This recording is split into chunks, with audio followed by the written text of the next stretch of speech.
up. The liberation of mutant kind has begun.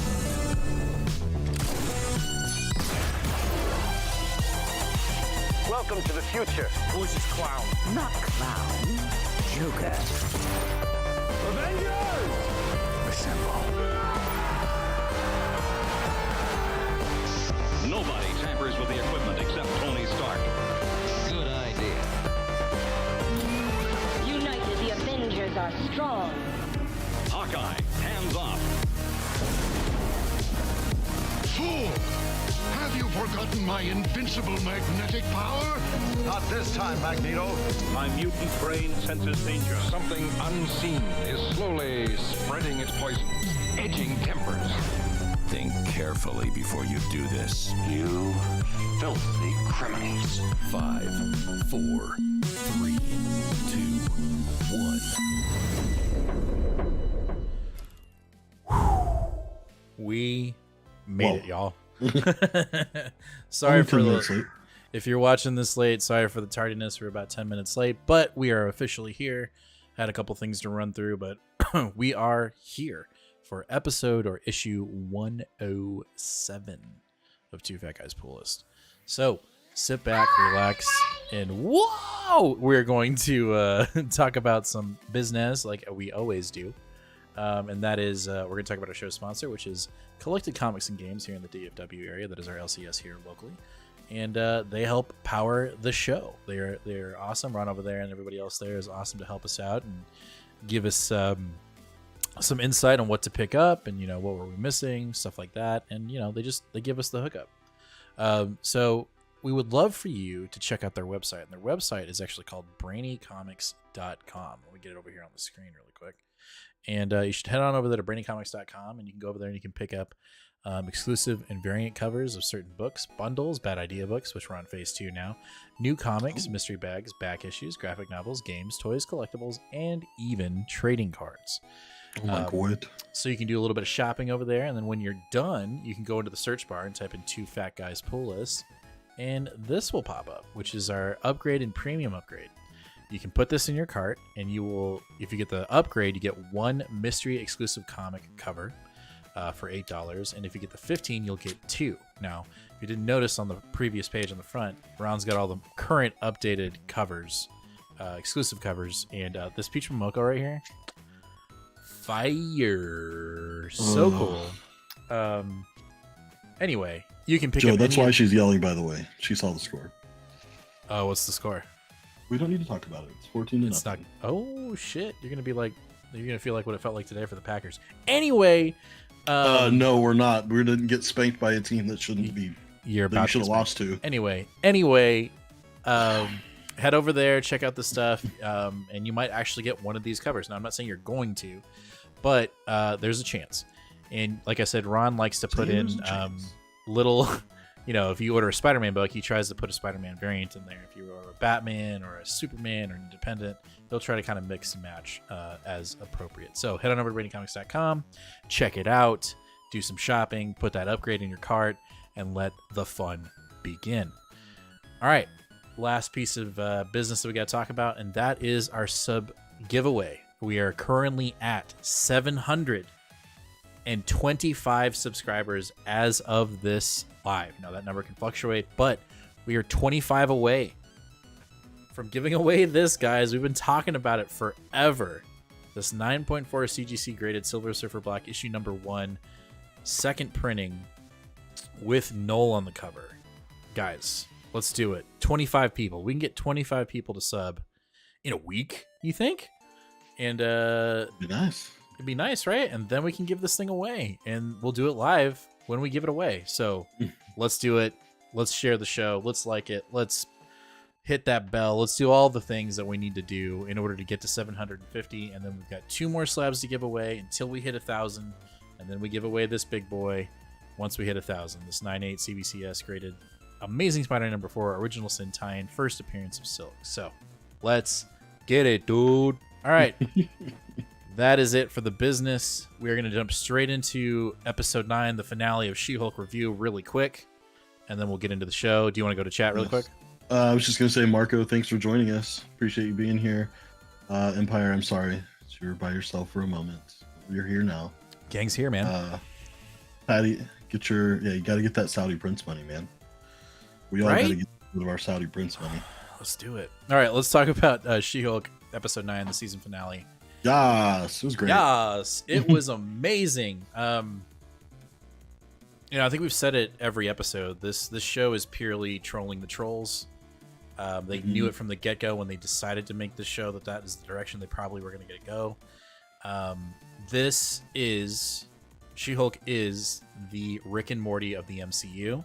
I don't care what anybody says until Deadpool shows up, but we don't know how long he's going to last in the MCU.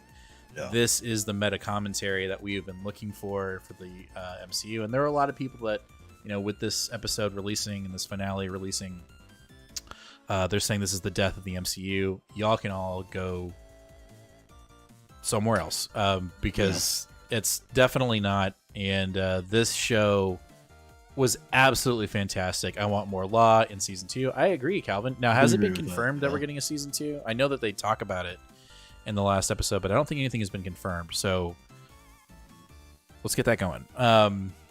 But anyway, there's too many good parts of this issue this episode, I think, to cover them all. So what was your favorite part of this episode? I have 2. Okay. Obviously Kevin. I think that whole interaction with Kevin and her breaking the fourth wall, and I think the best joke out of all that, outside of just the commentary, like the self-criticism of Marvel and MCU, was when Kevin told her to transform off screen because the graphic people were working on Wakanda Forever when they played the music. Like that, I was watching it at like 5 a.m. and I just laughed out loud in bed. And then I think the other part that I'm here for it, and I want as much of it as I can get until they break up, and that is more Matt Murdock and Jennifer Walters being together. To me, that was just, I loved it. I absolutely loved it. There's a meme going out right now when Scar shows up, when Hulk introduces Scar, and they show Matt Murdock, and it's like even a blind man reacts to that haircut. He's like, it's really funny. But anyway, those were my favorite parts of the episode. What about you? Okay.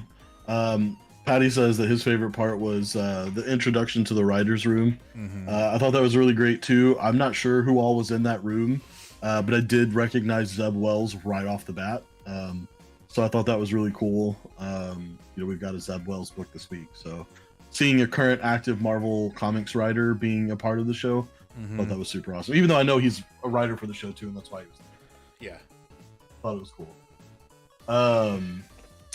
My favorite part was the introduction. Oh yeah, that's right. Yeah, the intro where they did the homage to the Lou Ferrigno Hulk was, to me, just spot on, just absolutely perfect. They still used our same actors, but made everything, they made her look like the actual Savage She-Hulk versus the Attorney at Law She-Hulk, and they made it look exactly like if it came out then. And I love when we do stuff like that. Obviously it's the reason why WandaVision is my favorite of the MCU shows. I don't know if this is taken over or not, but it was the reason why I enjoyed it so much was, that like appreciation of the medium. And I just think that they nailed it 100%. So I wasn't expecting it. Yeah, I don't think it's fair to compare the two, WandaVision and this, because this show is just so out of the norm for Marvel Studios, which that was the point, right?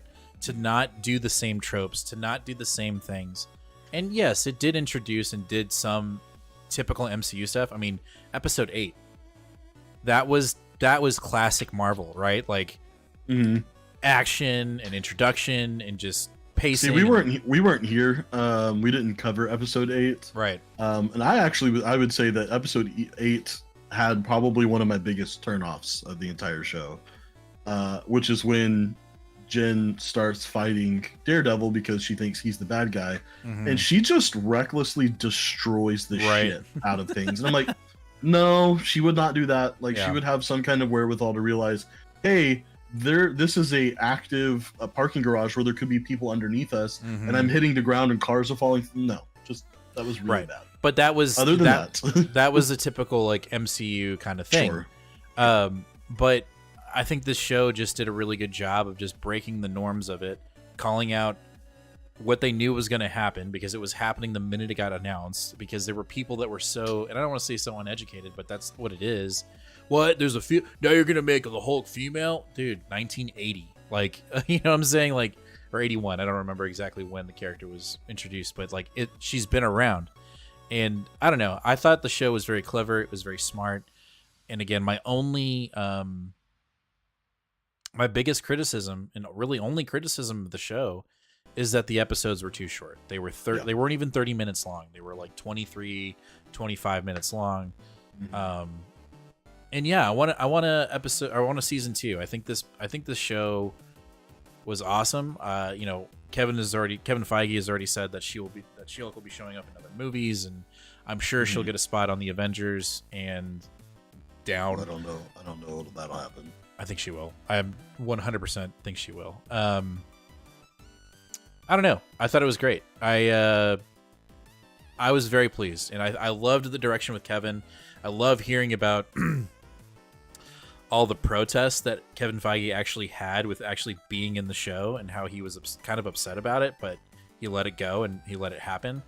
He was upset about that? He wasn't upset. He didn't want to be in the show. Like, he physically didn't want to be in the show. And they're like, all right, we're gonna make this AI robot, and they kept on giving the robot a black cap to wear, and he's like, it doesn't make sense for the robot to be like an AI wearing a black cap, and they're like, dude, it's you. And so they built it into the design of the robot rather than actually wearing a cap, and he finally let it go. And I think it's just because he doesn't. I think he doesn't, to be honest. And who knows what it is, but in my opinion, I think it's him just being like, it's not about me, and I'm like, dude, no, it's about you. Like, that's the whole. You were the mastermind for all of this. That's why so many people are hating what's going on right now. Like, and you have to take all of that into account. I think that's the best part about it. So, I don't know. I liked it. I thought it was a lot of fun. I hope a season 2 comes. Cross your fingers. I've already tweeted it out. I've tweeted to Kevin, and because he's going to respond. But I don't know. I had a really good time with it. I'm sad that there won't be a new episode this coming Thursday. And, you know, obviously I'm looking forward to the movies that are coming out with Wakanda and with Loki season 2 and like all that, and the Wasp and the Ant-Man, and I'm ready for it. Well, because there's Kang implications in Quantum Realm. I will watch it. I'm not excited for it. Okay. Anyway, but She-Hulk was fun, and I'm ready to see her more. I'm ready to see a season 2. I'm ready to see her pop up in movies, and yeah, no, I'm calling it now. I think she will be an Avenger. What that looks like and how she gets there will be interesting. You know, I've got to assume Bruce. I think Bruce will unintentionally give the torch over to her. You know, it's gonna be to do something with World War Hulk, to the point where Bruce is gone. You know what I'm saying? Yeah. I don't know. That's where I'm at. Yep, I agree. And you know, one thing we've said before is that the whole reason that we've had such a slew of radically different shows is that I think that Marvel's trying to show you that, hey, when we put something out that says Marvel, you don't know what you're gonna get. You know, for the first 4, 5, 6 years of the MCU, it was all the same vein. It was all the same style. It was superhero movies. And now we're getting comedies and action and noirs and, you know, dark films and all these things that are, well, they also do happen to have superheroes. And so I think that the success of She-Hulk shows that that's probably the direction that they are going to continue to go, is being more genre specific outside of superheroes. Well, and that's kind of what her comic is, you know, like you have slice of life, you have her being an attorney, and then the superhero part kind of just gets in the way where she has to take care of it, right? I like that. I mean, that's fun. I'm not saying that's all I like to read or all I like to watch, but it's nice to have, and I can appreciate it. And again, my only criticism of the show was the runtime. I think Holden has a good point too. He said, "I loved having a Marvel show that my wife wanted to watch with me, and enjoyed the heck out of it. Loved how they made fun of those who hated the shows for misogynistic reasons." Absolutely. I mean, they were the villains. And they were the actual villains of the show. Yeah, which is funny. Marco, I think you're right. I think Marvel Zombies is already being worked on right now. Yeah, you're right. Paul Rudd is probably the only reason why I'm just not an Ant-Man person, but Paul Rudd is definitely a reason to get in there. So is Evangeline Lilly. I think she does a great job playing the Wasp. So I'm excited for it just because Kang looks like a goddamn beast, and we haven't even seen the trailer. We've only seen leaked, but I've seen like interviews with the actor that's playing Kang, and that guy is just bravo. You know what I'm saying? Like, kudos to you. Kudos to Marvel for their casting. I think it was great. Anyway, I thought it was good, but we need to. Oh, and you know what, Joe? I need to watch Werewolf by Night. I've heard a lot of good things about it, and that's not my thing. It's not my genre, but I need to check it. What happened? Did they score again? just keep going. Oh no, guys, we're watching him like literally melt. Like I melted earlier this afternoon, but like he's quite literally melting in his chair. All right, let's talk about some comics, shall we? Yeah, let's do it. Death of the Mutants, issue number 3. This is the last of the 3-part of this mini. This is the first time that I've read a tie-in where I'm like, let's just kind of let's get to it. Like, I'm ready. I mean, it wasn't bad. Don't get me wrong. Really? I was just kind of bored with it. I mean, I will say I did like the interaction with that Eternal. That's the what are they called? The big weapons. The Hex. The Hex, yeah. Just seeing them, like seeing that one interact and be like, oh shit, my friend died, and then he goes to what's his name? Exodus, and is like, I am your sword. Like, that was fucking cool. I did like that.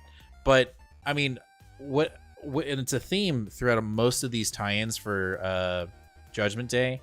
Like, we're kind of jumping back a little bit to catch up to what's going on. And I don't know if I need, like, I don't know. This is the first time where I felt like I was like, I just really don't need all this, in my opinion, all of this explanation of how we got to this point. I feel like we're pretty well versed on how we are getting to issue 5 or 6 or whatever we are in Judgment Day. It wasn't bad. I just maybe I'll say this very honest and open. Yeah. Me in Judgment Day tie-ins this week may have been hindered at the fact that I had 17 books to read this week. So maybe I need to be a little bit more honest and clear.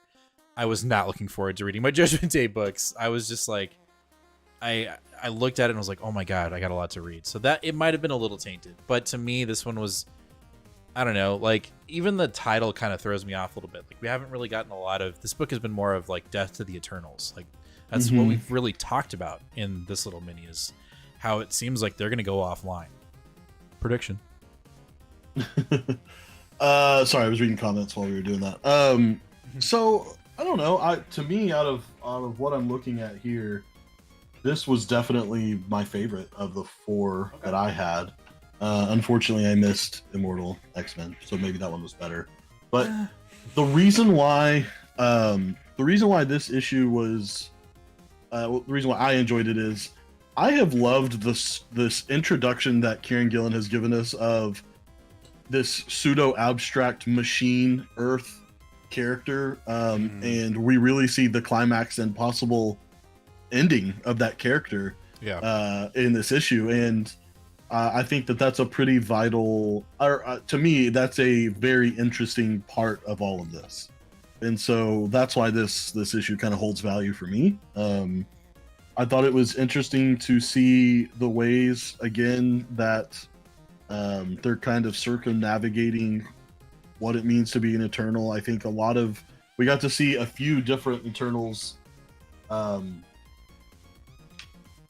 sort of meet their ultimate I don't want to say ultimate ending, even though with one of them we certainly do see what's his name? What's the main? Icarus. Icarus. Yeah. Icarus might be gone because Icarus dies pretty much simultaneously as the Celestial destroys the resurrection machine for the Eternals. So there's a good chance Icarus is dead. I mean, as dead as you get in comics. So we might not be seeing him for a while. So there's a lot of, there's a lot of punch in this one singular issue. My personal only complaint was that the first, maybe it's just, I don't know, maybe it was just me, but I thought the first 3 or 4 pages of this book, an editor should have looked at this and said, you know what, this isn't very good. This art's not. We need some work. Yeah, well, dude, you can't do that because they're paying John Romita Jr. to do Spider-Man. You can't. I guess you're right, but like you look at Eros and it's just like he looks like the Joker, and that doesn't make any sense. It looks very odd. It looks very rushed. It looks but all of the big giant pieces are really cool. All the like action shit is like fantastic. It's really great. Yeah. So I don't know. No, when Icarus got me out. When Icarus got like vaporized, I was like, "Oh, that's yeah." That was pretty cool. That was pretty cool. I forgot about the Death of the Machine. Okay, never mind. I'm back on. This was a really good one. Yeah, you're right. I forgot about that. Yeah. So Joe, let's see, Joe. That's pretty much what you need to know about this one. Is it literally is just showing you a highlight of some of our Eternals and showing you them sort of coming to the climax of their personalities, I guess I would say, with Festos going down and being the one that helps restart the machine, being the guy that's always sacrificing, Icarus being the one that's, he's the arrow. He's always the arrow. He's always the one that's got to be the driving force, the brute force. Even if that means his ultimate end, he doesn't care because he feels that's his only purpose. Cersei, again, feeling like she's a failure because she wasn't able to get things done. That sort of thing. Yeah. Stefan said, I have a giant stack of unread Judgment Day. Which titles stand out to you guys? I mean, I would say this one, Death of the Mutants. I like Death of the Mutants, and then this, like X-Men, Avengers, Eternals is a good one. I would say anything that's part of a current ongoing. Only read that if you're reading that ongoing and you enjoy that book. So we'll get to it, but here you go. Captain Marvel, that would be a good example. If you're not reading Fantastic Four or you don't really care, I would say you don't need to get that. Same thing with the Spider-Man tie-ins. Anything that's part of an ongoing book, only pick it up if you're reading it. And that's pretty much it. I agree. Let's see, where was it? Tendu asked something that if you guys haven't read if you guys haven't read Hickman. Oh wait, no, hold on, that's not it. There you go. I have a question for both of you. We are now 2 years removed from Hickman's X-Men. Do you see this run of X-Men successful or lukewarm? I would say somewhere in between those two. It started off amazingly hot. He dropped out. There was a little bit of a peak, and then we've kind of, with each book, there's been like good and bad. I think Karen Gillan has carried the torch enough currently to set up either an ending or something dramatic. But as it is for the other books, there are definite and it's very evident with what we're doing with our pools. Some books are just being let go. And I think the biggest one for me, and I do not have anything against this guy, but I just think he only needs one book, and that's Benjamin Percy. Like, he's got Wolverine and X-Force, and it almost feels like they both almost feel the same story. There's certain currently, and we'll get to it, but I think we're in between successful and lukewarm. I think right now that's where we're at. How we end it and how we, the perceivable future of what's going to happen, we'll see. But right now, I just feel like it's kind of in between those two. Yeah. So anyway, moving on. I was just going to say that regardless of whether it's lukewarm or hot, I would say that we haven't reached the peak of where we were at within like Inferno. I agree. Since then, we've been doing this, but we've never quite gotten back to the top. But we've certainly never gotten anywhere near where we were at. And I'll say this: I am a little worried about Judgment Day ending because like we've had 5 issues of doom and gloom with no like perception of success. Maybe we don't. Maybe Judgment Day will be the first, or at least for us, the first Marvel event where it ends and it's like, nah, we're kind of fucked, you know, like, and if that's the case, if that's where we go, then I'll call this event a success. And the only reason why I say that, not that I don't want to see a happy ending, I do, obviously, but we got 1 issue left in the event, right? And that tells me, oh, and everything's okay. It's just been a dream, blah, blah, blah, everything's fine. If that happens, I'm going to be very disappointed. And so I hope that Judgment Day ends with a very sour taste in the story's mouth. Like, oh shit, nothing has been resolved. We all see our mortality, and you know, the world is not safe. We can't trust the X-Men. We can't trust the Avengers. We can't, whatever. Like, can't trust the Eternals. I hope that's how it ends, but I'm a little worried because we have 1 event book left. We got tie-ins galore, but you know what I mean? Well, we've got 1 event book, and then we have an Omega, right? Right. Which, God, we got to stop doing that shit. Just call it issue 7. No shit. Like, seriously. We got to stop doing that. Yeah, like Omegas are dumb. Anyway. Okay, I want to blast through all these because I don't want anyone to feel ignored. Yeah, go for it. Let's see. Joe said, I might be the only one with big criticism with Gillen's storytelling is the flow. Feels like he overbakes the story at times, and I totally agree with that. I feel like sometimes I think that you were just saying that, right? Like sometimes you're like, all right, we didn't need to go back. You already got us here. We don't need to go back again. Yeah. Tindu said, if you guys haven't read Hickman's F4 or Avengers, then you know why having him off the X-Men was a super big loss. I have read the F4, not the Avengers, but I definitely do understand. I think his leadership would have probably helped out a lot. Marco said, I'm reading a lot, so I'm only reading the tie-ins that are in the trade paperback that y'all mentioned one time. But tie-ins are not necessary. Some are fun. You see the side of a character's view. And I agree. That's why I think, like, we're going to get to it, but I think the Captain Marvel issue this week is a really great one. And if you're reading that book, it's, it would be a shame if you were to skip it because you said, oh, it's tie and I don't want to know about it. It fits. It was good. It fits the story. Patty, I'm not sure who you're talking about. I only know of him from the movies. Does he have the same powers? Can he pull a Jericho from DC and permanently control someone, or does he have to be alive? I don't know him that well. I'm not sure who we're talking about. Marco said, I wonder what's going to be the aftermath of the Eternals taking lives to live and them condemning mutants for that. I think they're going to be off the board for a long time. I think that's going to be the thing, is they're completely off the board. Joe also said, yeah, you're right. When you're talking about Benjamin Percy, he's also got the Ghost Rider ongoing as well. So you're frozen. Oh man, I'm Thawi. Marco, I love loving X-Men, X-Men Red 7 was such an epic emotional issue. In my opinion, if you're invested, definitely a fan of Magneto and got mad respect for him. He definitely deserves it, dude. There's that. I feel like Magneto might be the key to what we're gonna get. Well, I've got a theory about the death of Magneto, and I hope I'm wrong.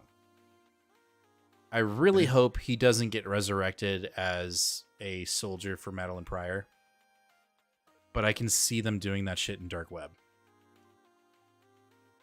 Bringing him back that way?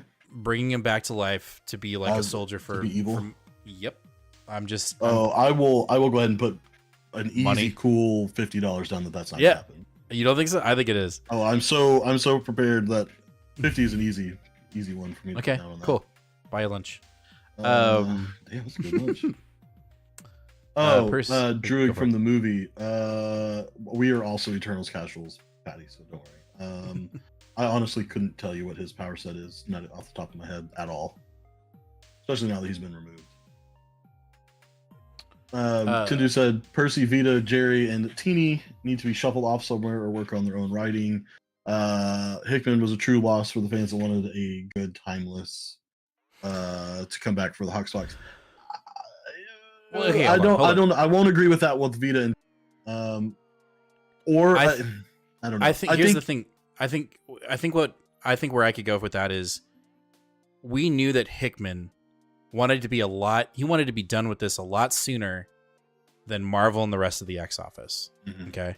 So I can understand that frustration, because if you were in 100%. Yeah, like if you were in Hickman's idea, like we all were, we got sucked into it. I was talking to Mike at the shop the other day because I saw a variant cover of like Powers of 10-3, I think. I can't remember. And he was like, dude, that event was so kick-ass. I was like, yeah, dude. And me and Nate got into it like late. Like it had already ended. You know, we were in the age of Krakoa.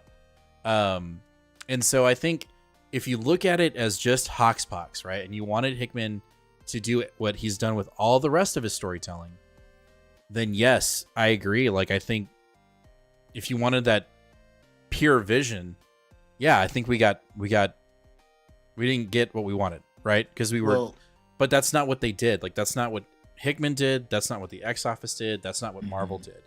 The setup, and you can tell by the setup too, right? Like, why do so many people look at F4 and Avengers as being so successful and give Hickman the credit? Because there wasn't anything else going on that he wasn't writing. Hickman was writing 2 Fantastic Four books. He was writing both of those. And when his Avengers was going on, he was writing both of the Avengers books.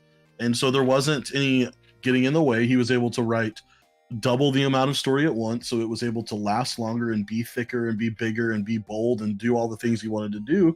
But that was never what they were trying to do with X-Men to start with. You can tell by them literally giving any other book to any other writer at any given time. And Hickman was obviously on board with that because that's how it was from the get-go. So we never were going to get that version.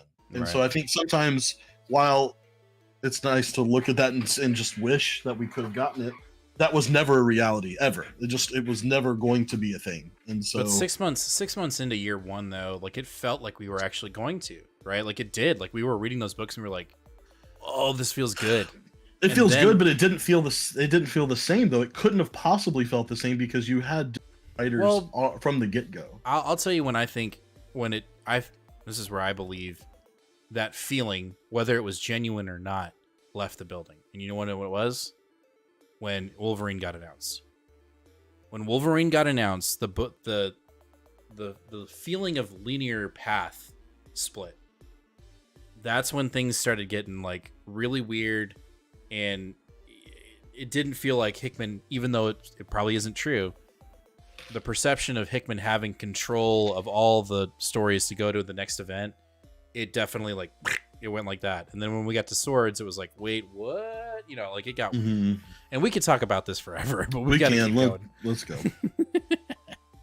All right, next up we have Eternals 1. This is the last in this little Avengers X-Men Eternals, and we get a spotlight into Ajax. Brutal, dude. Brutal. Also, you tell me, do you know what she's gonna do at the end of this thing? Like, is she gonna do whatever she can to preserve and maintain what they built, or will she backstab?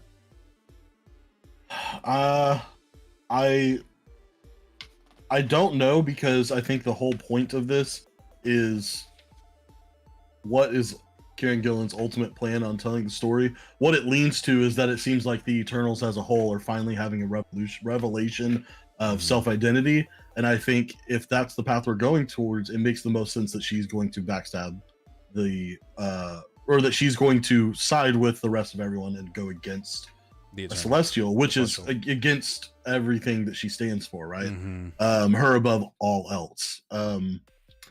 But I could see Kieran Gillen still allowing her to stay true to her character and maybe not making her go that far. But if I had to guess, I would say, yeah, no, she's probably going to be instrumental, if not like the one that pulls the plug and causes the final.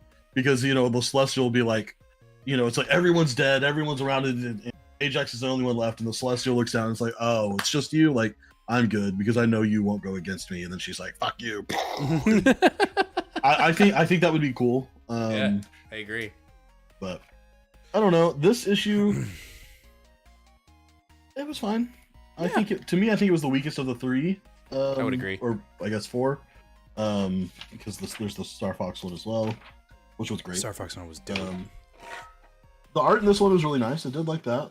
Yeah. But I did like to see this transformation a little bit of Ajax as well. Yeah. So and I almost wonder, I don't know what this is supposed to mean for Celestials on a whole. Like maybe like Celestials have always been this idea in Marvel that like they're sort of beings beyond, so we don't really ascribe good or evil to them. We don't really do that. But I wonder if maybe that's part of the way things are going to be after this event is over. Is the view of Celestials will be that ultimately they were evil, not good. Yeah. Joe says, I think at the end we will see the how do you say his name? The progenitor's judgment is false, and it will fix everything. Well, I don't think it was this issue. Which issue was it? Oh, it was Fantastic Four. We'll get to it. Reed figures it out, but we'll get there. But yeah, no, I didn't have a problem with this issue. It was fun. I'm ready. I am ready to see where Gillen's going to take it, though. Yeah, yeah. All right, after that, we have Captain Marvel Judgment Day, issue number 42. And if you're reading Captain Marvel, this was a banger. So good. Didn't see it coming. Didn't see how Judgment was going to be dealt with in this issue. And Thompson blew it out of the water. You take what is such a serious, self-character breakdown in Reed, right, in every issue, and then yes, Carol and her sister are being judged, but who do we follow being judged? The fucking cat. Like, right. The cat is being judged, and so she's going around and doing good deeds to make sure that she doesn't get judged falsely, she doesn't get a bad judgment. I absolutely loved that. I thought this was a really fun take on Judgment Day, and a She-Hulk Judgment Day issue, if you will. Like, it was literally a commentary on it, and it just was not expected. I was expecting a very heavy, trudging, deep history of Captain Marvel and her sister, and we got the opposite. We did get bits of that, right? But it wasn't so thick that I was like, that was kind of a miss. Like, I thoroughly enjoyed seeing this issue play out. Yep, I did too.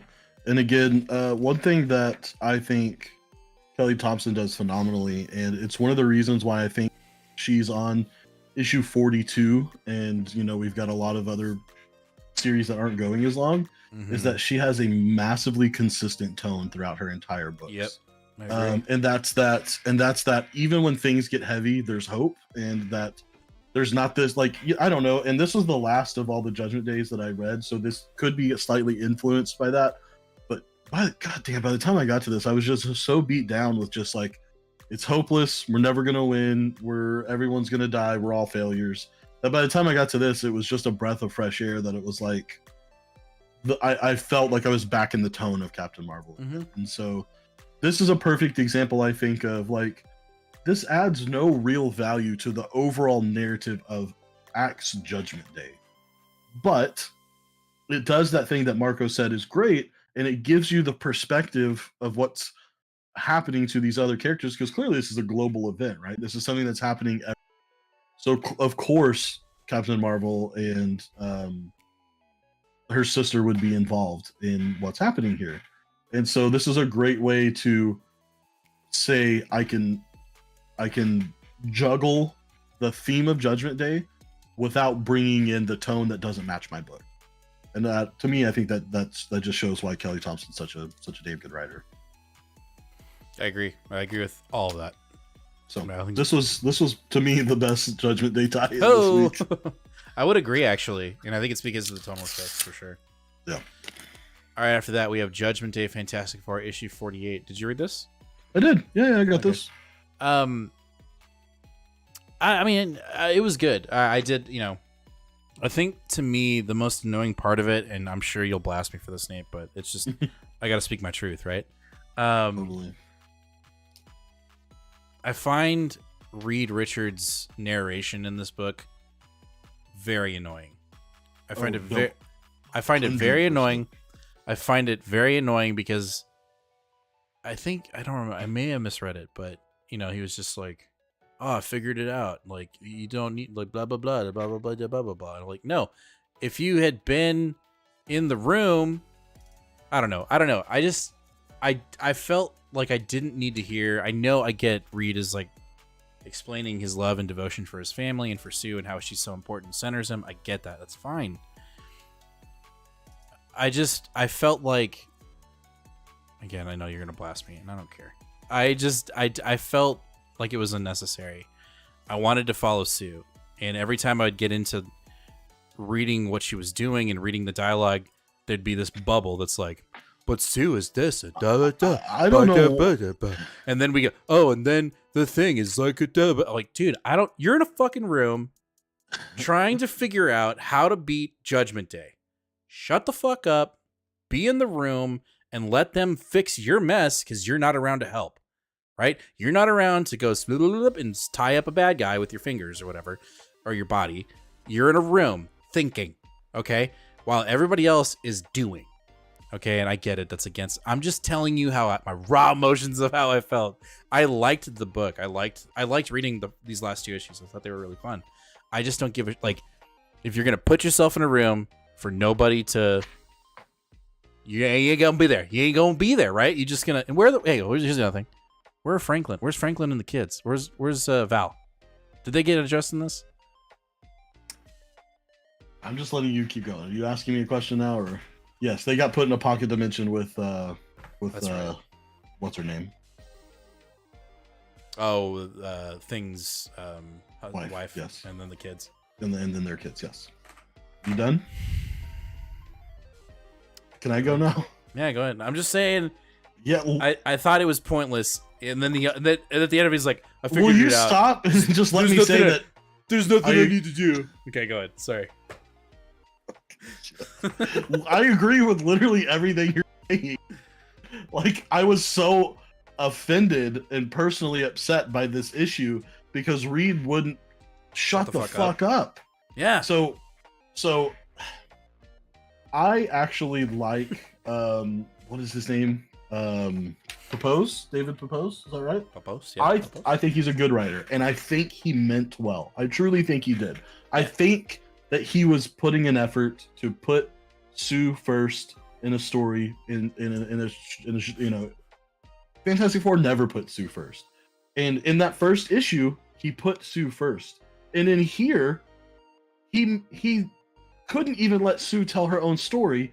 Sue's story had to be narrated by her goddamn husband. And the reason why this is a problem is because we always see the view of women by their value that they provide to their husbands, right? We're ripping Joe. I saw Joe say this. This is why I'm saying it. This is why I'm putting it this way. Okay. I truly think I give David Papose, or however you say his name, I feel bad because I don't know how to say it, but I give him credit because I truly think he was making an effort. And I think he did what a lot of well-intended white dudes do, and they don't really it's hard for them to understand perspective.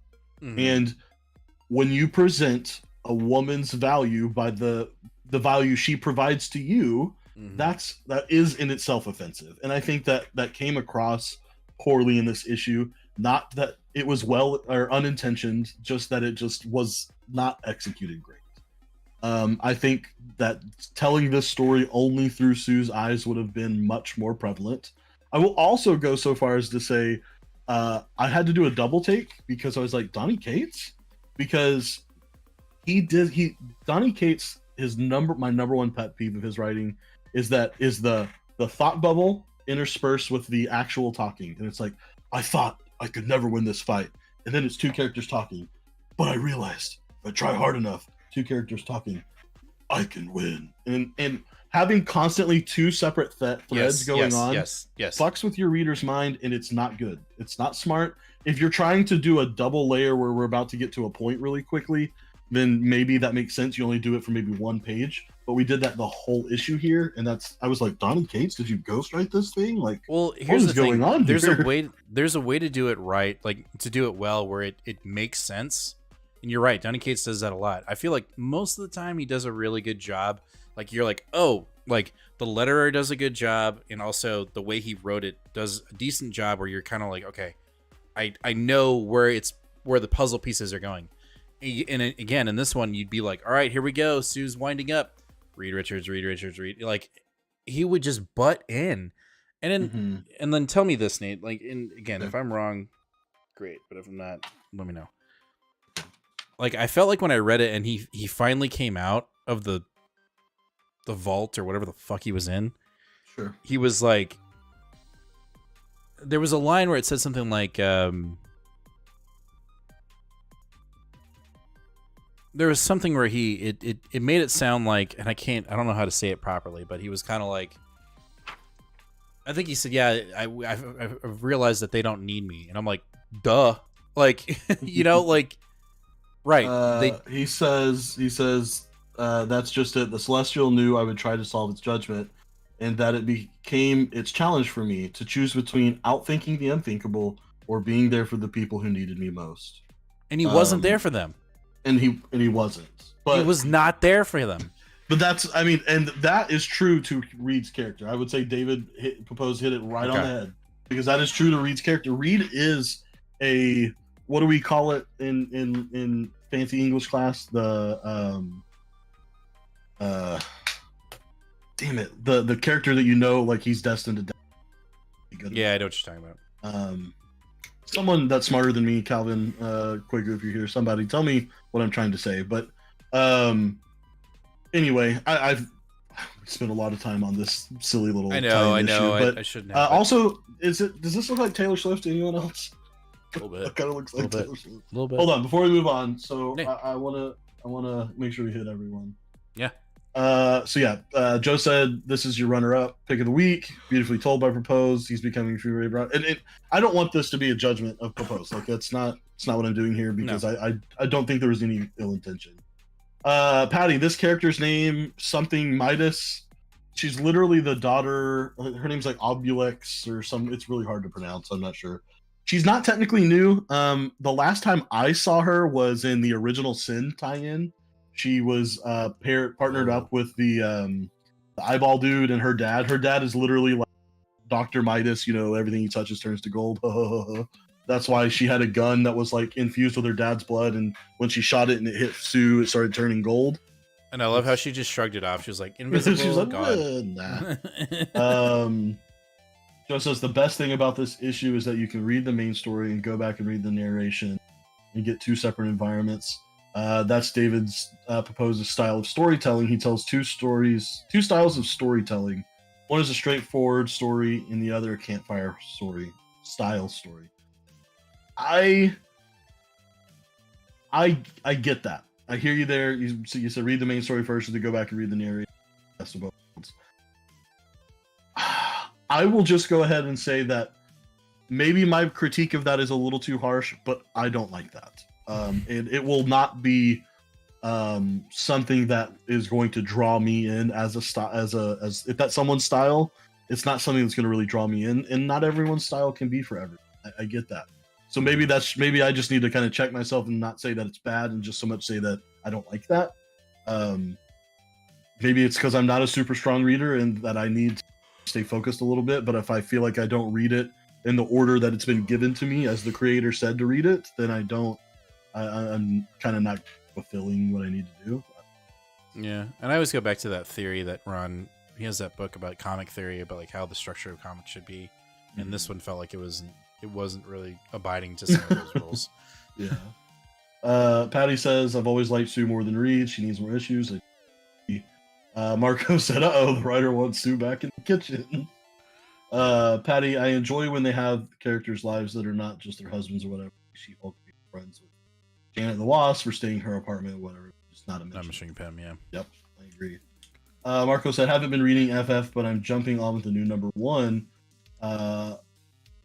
Hope it's worth being on the poll, but I'm going to give it a chance since I haven't been.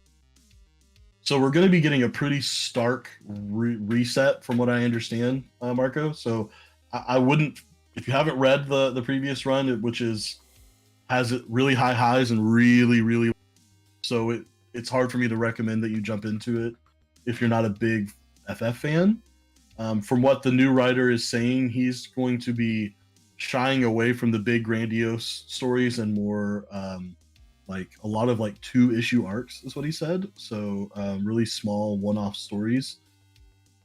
I don't currently know how I feel about that. I'm actually so hesitant about that I'm not putting it on my poll. I'll just be doing it by issue.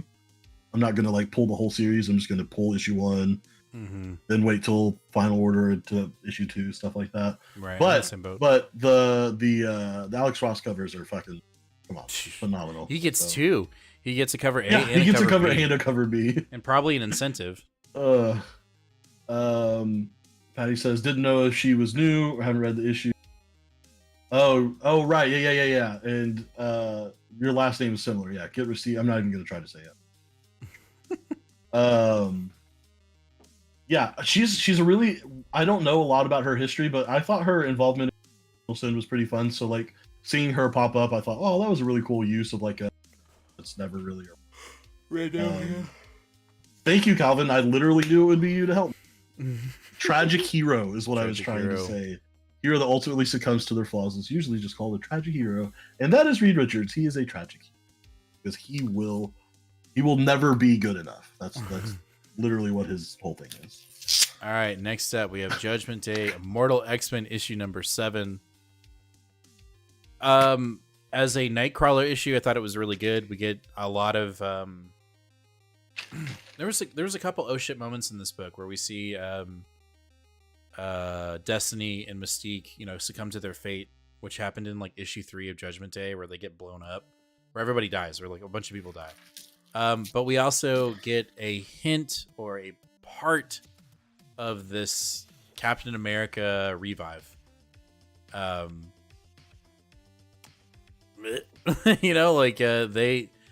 This was the plan. The plan was for him to rally the troops and then die. Wait, so it for sure is Cap, right? It would appear so. And you told me I guarantee you it's not Cap. I'm still holding strong to that. But anyway, so apparently when they're jumping to get to the Celestial, Nightcrawler does a jump where he takes part of Captain's DNA, and that's how they're able to revive him. They prick his finger, and then somehow he comes back from the egg with his shield. Huh? That's no. Nope. So again, and what's even worse is that's a Kieran. Well, that's why I'm like holding out hope that we're doing something weird here. I'm really hoping. But if that's the case, then Gillen has failed because that was weird. But I did like this issue outside of that whole reveal of like, because them reviving Cap is Plan B essentially. Like that's what they call it. So when he comes back, he's like, he comes out of the egg and he's like, so Plan B. And you're like, like no. So that's currently where we're at with this book. But as a character study on Nightcrawler, I thought it was really good. Karen's still kicking ass. I am looking forward to. Oh, that's right. This ends weird. Nightcrawler ends up recruiting Orcus to fight the Celestial. He, at the end of it, he basically gets revived a shit ton of times because he's trying to get to Moira, and he finally gets to Moira after like the 14th time. And is basically saying like, we all need to work together to defeat the Celestial. And she convinces her because he's like, if I didn't stop this, bless you, your ship would have blown up. She's like, what? I don't believe you. And then they take off and their ship blows up. He's like, see, I told you. And so they're going to fight. Orcus is joining the mutants and everybody else to fight the Celestial because their differences don't really matter right now. So I don't know what to think of that either.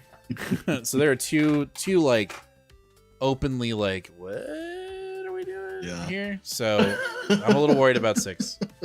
Joe said, what's weird with Cap Resurrection is he's already pre-pumped with super soldier serum. Like, right. He should have been back in his natural form. And then he sums it up with the quote of the week. This resurrection has been a fart in the wind on execution. I totally agree. There are just certain things that like when the comics that you know that there's so many people that are going to be reading this book, especially right now. Like, we're talking about books that are being bought probably 70, 80,000 copies. Like, we've got a lot of eyeballs on these issues. We're gonna find plot holes, we're gonna find kinks, and like one like resurrecting Cap just to me should have automatically sent off like bells, like nah. Let's not even try that. That's not even gonna make sense. There's no way we'll be able to explain that. Tendu, also Orcus teaming up seems less serious.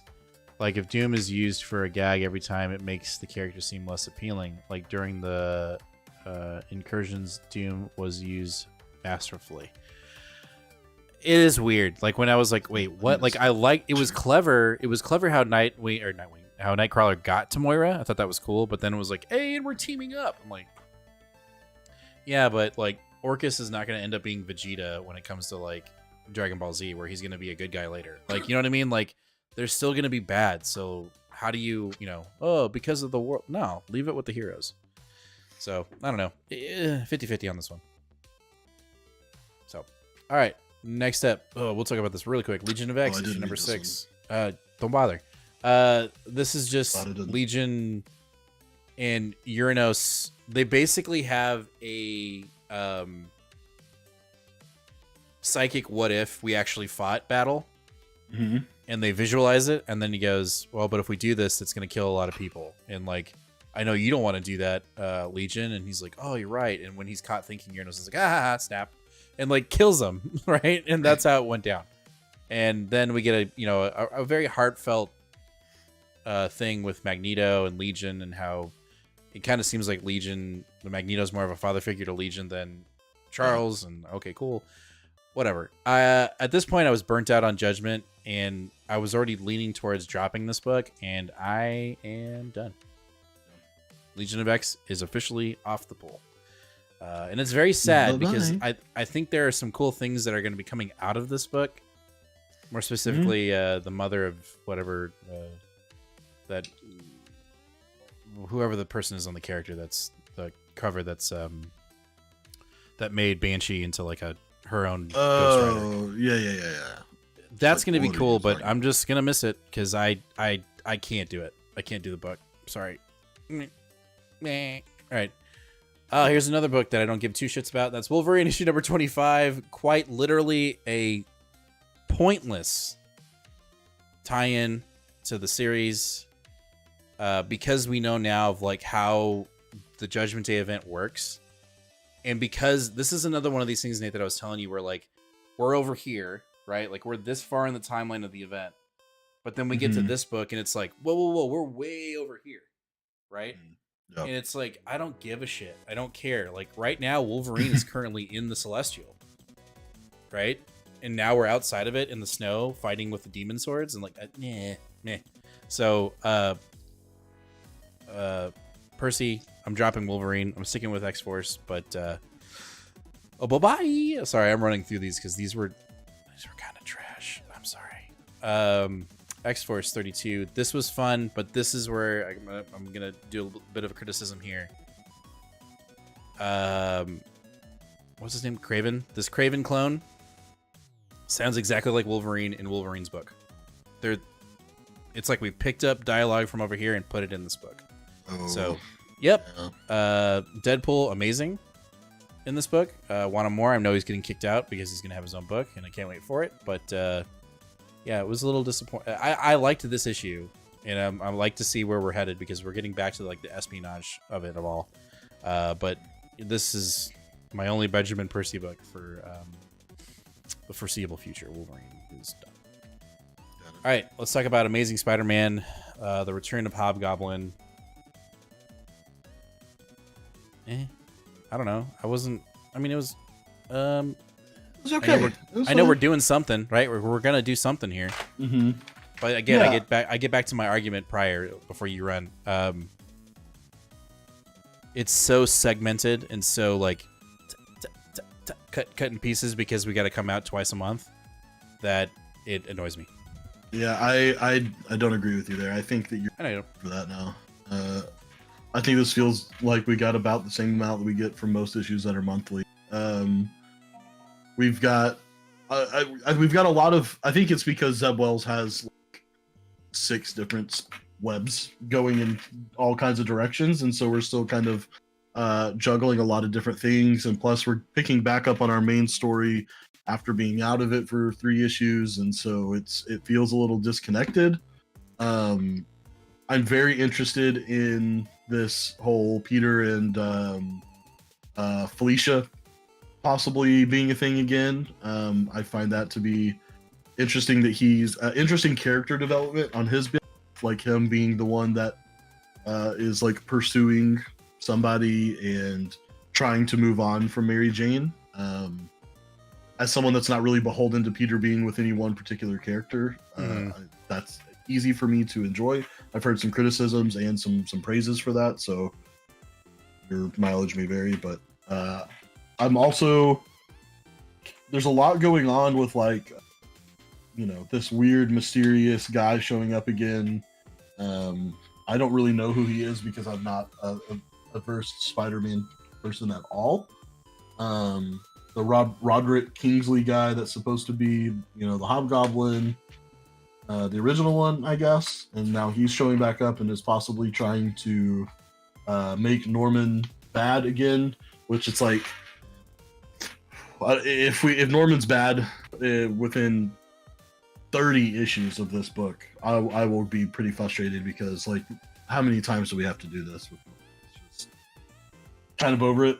I don't want that to happen, and we already know that he's lied to Peter about, you know, he lied to him about what day the meeting was supposed to be, and sure enough, Peter wasn't there, and the Hobgoblin showed up. So, I don't know. Who knows what the ramifications are?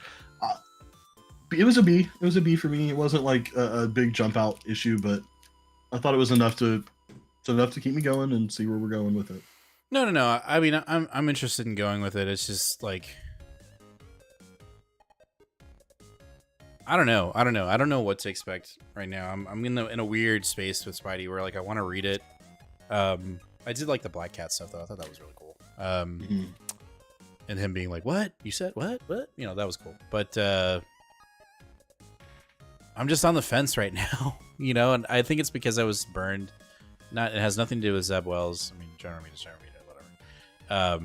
But it was the previous run that just put a real bad taste in my mouth. But I'm sticking with it because you're over here going like, take it, do it. I'm like, okay, well, I'll read it. Where was that, Patty? He said something. He goes, "Firstly, how can you hate Kraven? He's a predator in the way he hunts." I don't have a problem with the Kraven storyline. I don't like the Judgment Day storyline in X-Force, but again, that's just a byproduct of like Marvel going like, "Hey, do this." Like, okay, whatever.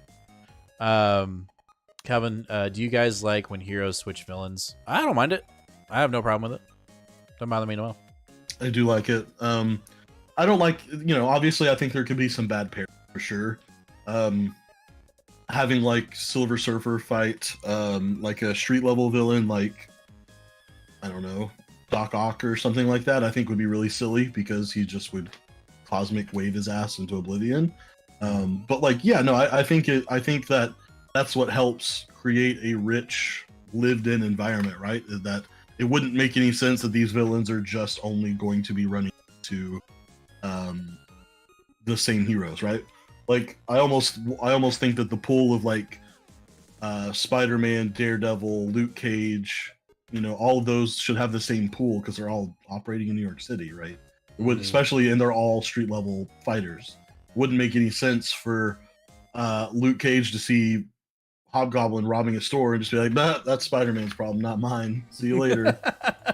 You know, that just, I agree. Dude, this week is so fat. Like, I'm literally just pulling books. I'm like, oh my god, we're so far below. Yeah, let's we'll keep going. Daredevil issue number 4. The book was all right. Sorry. Okay. Hobgoblin story is good and I'm intrigued it happened. I agree. We're talking about let me switch sides of heroes. Okay, this is, I'm gonna let you guys talk amongst. Talk about it. Perfect. Daredevil. Sorry. Daredevil issue number 4. I'm getting more and more intrigued with this like hand versus the fist. Like, let's go. You know, let's do it. Let's go.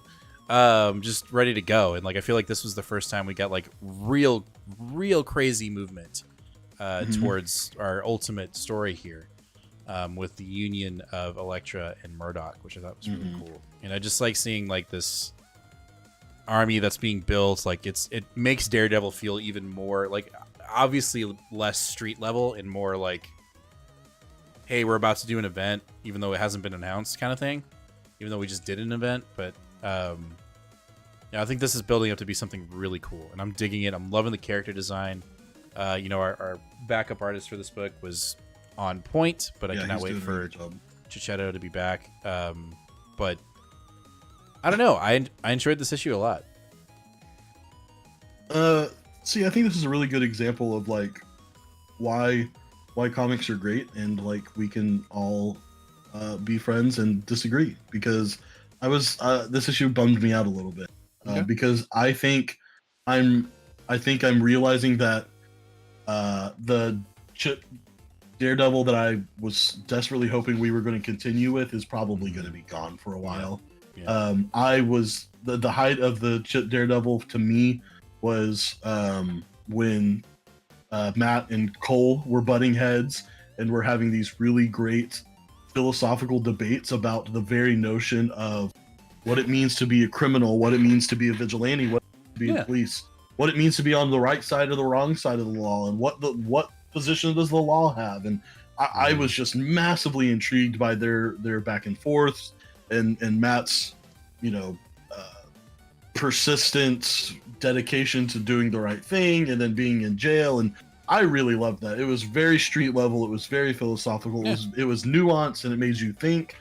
And that's what I wanted more of, and that's not what we're doing here. That doesn't mean this is bad, and that doesn't even mean for me that I'm going to stop reading it, because I trust in Chip as a writer to tell a good story. So I'm definitely still picking this up, but I will say I was actually pretty bummed by this issue, right? Because now I realize, damn, if we get back there, it's probably going to be a long time, but we might not get back there again. It's definitely possible, and I agree with you. Like, I did like the street level, and I'm not saying I enjoy this more. I just like, this is where Chip is going with the series. Yeah. But I do agree with you. Like, if street level ain't happening for a minute, I do like that Cole is involved in some way. To me, and I think that it's cool that Chip is finding a way. I don't know that he quite fits right now, but I'm glad that he's being drug along, and I hope we find a place for him in the story that fits and makes sense. I agree, because he's definitely my favorite, like, tertiary character that's been added by Chip so far. Right on. All right, after that, we're jumping into Star Wars with Star Wars: The High Republic issue number 1. Is this the cover you got? Yes. And we are jumping back 150 years prior to the first High Republic issue. Initially, I was like, whoa, like, we just got thrown into it. We were just like, and go. And I'm like, I don't know how I feel about this. And then we got to the end and I was like, oh, I feel about this. Like, I think you need to go ahead and. Whoa. Yeah. There it is. Yeah. Nice. Yeah, now, this is my pick of the week. It was super fun. I mean, again, I was thrown off, right? I read the first 3 pages of this and I said, nope, I can't do it right now, and set it down. And I had to pick it up 2 days later because I just was like, that's too off the deep end for me. I wasn't ready for it. And then I was like, okay. I was like, Nate, just shut up. You'll be fine. And sure enough, like 2 more pages later, everything was fine and everything felt good again. But yeah, Kevin Scott was just basically like, hold on to your shit. We're about to leave, And I loved it. So there, I think I will be saying a lot of the things I just said with Daredevil. This could be a Star Wars direction that people are very much not interested in. But goddamn, this is exactly what I've been looking for with Star Wars. It is the Jedi being involved in politics. It is the religious aspect of the Force and what it means to believe in the sides of the Force, whether there really is a light and a dark side. What does it mean to be good or there is this council that is introduced on this planet Jeddah, which we've heard a lot about before. And they are essentially this self-appointed council of essentially Force believers and their various sects. So think of it as like a gathering of religions across the world, all gathering together and saying, hey, we all are trying to find common ground so that we can all make sure that there's no like fighting amongst our religious groups or our Force believing groups. And shit, that is right up my alley. That is just right up my alley.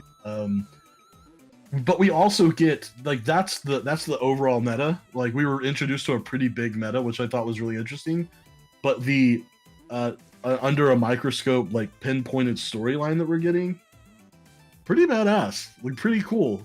We literally get introduced to this main character, or what we think is our main character, and I don't know if he's our main character because we think that we're getting things narrated through his eyes, or not through his eyes, but like through through an omniscient observer, right, is what it feels like. But actually, we're being told this story about him from the man that kills him, right? And now he's not going to stay dead because it says it turns out death was just the beginning for Jedi Velvet. He just didn't realize it yet, and neither did I. Not even when I killed him. Right. And I read that page and was just like, oh. Hook, line, and sinker. Yeah, exactly. I'm in. Like I was so totally in. Yeah, I was really worried about the issue. I was being kept in it with the Padawan and like her, like how her facial expressions were drawn and what she was saying. I was like, oh, I'm just joshing. I was like, what is this? This is awesome. But then I kept on phasing in and out because like I still don't know what's going on here. And then when we got to that last part where he gets killed, and then the narration flips, I was like, the fuck? Like, I was totally thrown off guard. And then we get a little backup story, which is where we really see the council straight head on. And, there's a group that's essentially applying for membership into the Galactic Force Believers group. And everyone starts getting upset and is like, no, they can't be in here. They believe in the... Calm down. And then everyone ends up fighting except the person that they're calling the evil violent one is just standing there. Yeah. And it's up to our Jedi representative, or she's really the stand-in for the Jedi representative because she gets called in when the guy that's supposed to be there can't make it. And she goes in and is like, yo, y'all need to chill the fuck out. Everyone here is fighting except for the person that you're saying is evil and violent. What the fuck? And then they're like, oh yeah, right, you're right, we're so sorry. So what was that about your application? And the person was like, yeah, actually never mind, like we don't want to have anything to do, like bye. And they turn around and leave. I am so pumped for this now. I was very hesitant when they first announced phase 2 was 150 years back. I was not happy about it. And then I read a really long Twitter post by Charles Soule who was like, I get it, but we think it's gonna, we think this is a fascinating way to tell a story in a trilogy wise. Phase 1 in this era, phase 2 is a prequel era, and then phase 3 is going to be post what the original era was, just like our original trilogy of eras. And to that, I go, okay, now I believe a little bit more, but I'm still hesitant. And then now you give me this book, and well, I got some novels to buy now. So anyway, I'm done talking about it. That's my pick of the week. Also, I got the Phil Noto cover because it was really good. It's a good cover. Yep. All right. After that, we have Star Wars Visions issue number 1, and this is talking about the first episode of Visions. But I thought this was after that issue or after that episode, but it looks like this was before. So this is like a prequel to that. I thought it was supposed to be a sequel. I thought that too, but it didn't feel like it the way it read. But I really liked it. But when reading it and when it ended, I was like, wait, what happened? And then I read the rest of my books, and then I got done reading on Wednesday, and I went to go take a shower. And like as I was going downstairs, I was like, oh, so there's our wandering stranger comes in contact with this like other samurai who is apparently a Jedi, and they're like talking and enjoying each other's company, and at one point they start fighting. Like there's just this like unspoken rule, and they fight, right? And the Jedi kicks the Sith samurai's ass, and he ends up living. And the guy's like, "All right, I'll see you later." And at the end of it, the Sith samurai says something, and he originally it sounded like he was talking to his droid. At the end of it, he's like, "All right, I'll see you around, master." And I'm like, why would he say that to the droid? And then I realized that this guy that he was fighting, this Jedi, was his master. Like he either betrayed him and or they're back in cahoots, and that's why he's no longer a Sith. And so it was really fun, but I was a little disappointed that this wasn't a sequel. And I don't know where Visions is going. I don't know if they're just going to be making comics for every story. I was hoping, and I'm hoping still, that it's Visions is going to be just this story. And we're going to get more stories about this Sith samurai. But I don't get that sense. I think if we're going to do more Visions... Are there more issues of this? Not right now. There hasn't been anything solicited, so I don't know what we're doing. I was hoping that we were going to stick with the samurai, but I don't know if that's actually going to happen, so not quite sure. Marco, Vision is amazing. Art, top tier. Afro Samurai vibes. The visuals are immaculate. No. The artwork in this book was fantastic. The use of color was very fantastic. It was just a good time. I really enjoyed it. But I was a little confused. But then when I was literally done reading and going to bed, I was like, oh, wait. Oh. So like it was cool, but I wish I had had that moment while reading it. I had to think about it while I was walking down the stairs. So I had fun with it. I hope there's more, and I hope there's more of this story, but I don't know if that's going to happen or not. So we'll have to wait and see in solicitations. Sure. So, all right, before we jump into DC, we got Patty with the halftime question. We got New York Comic Con is finished, and want to know what's y'all's thoughts on the announcements. Captain America events, Lazarus Island, etc. I don't know. You go first. Totally, I will go first. I have no thoughts because I have one of two things. When all those announcements came out, 3 people that I worked with were fired within a week, and so my work life is very busy. And 2, everything I saw, I went next, and then it was all done. I was like, oh shit, wait, so okay, I guess we didn't announce anything fun. Captain America, as I've made very plain on the show, to the detriment of some of our viewers, just doesn't intrigue me in the slightest bit. I have no interest in the event. I don't know what it's about. It said Captain America Civil War, and I was like, we've done this before. I don't care. Lazarus event. I didn't even know about that one. It's a Batman. It's going to be spinning out of what's happening in Batman versus Robin. I imagine that this whatever's going on in Lazarus Island is not ending. It wasn't enough to really excite me, to be honest. I have been pretty hesitant on looking into what's happening with DC post Dark Crisis on Infinite Earths because one, either James is going to be right and shoving it down my face for a million years that we're getting a huge reset, and I'll personally just be dropping DC totally, or he's wrong, and I'm going to need to reevaluate what status quo I still want to be a part of, because I just feel like we're all over the place now. It feels like, I feel like what felt like maybe 6 months ago, creators getting to tell their stories without being too worried about what's going on with them now feels like a lost sub bubble of worlds, and nothing really feels fluid that isn't part of its own family's book. And even then, we just got to tie everything together like stone, and not. I don't know. I'm in a weird place with DC, so I honestly didn't even give it. So the we time of day. we didn't really get to talk about Dark Crisis issue 4 or 5, whatever one it was. I still haven't read it. So I don't know. Yeah, I just told you to look at the back of the page because that's all you needed to do. And this is kind of going to shift into that, which is essentially I really feel very disappointed And I think it's because we're still novice DC readers, right? And we never experienced this crisis stuff that everyone's like, oh, right? And that's fine. I just feel like the sequel to the crisis event feels like a very vanilla reboot.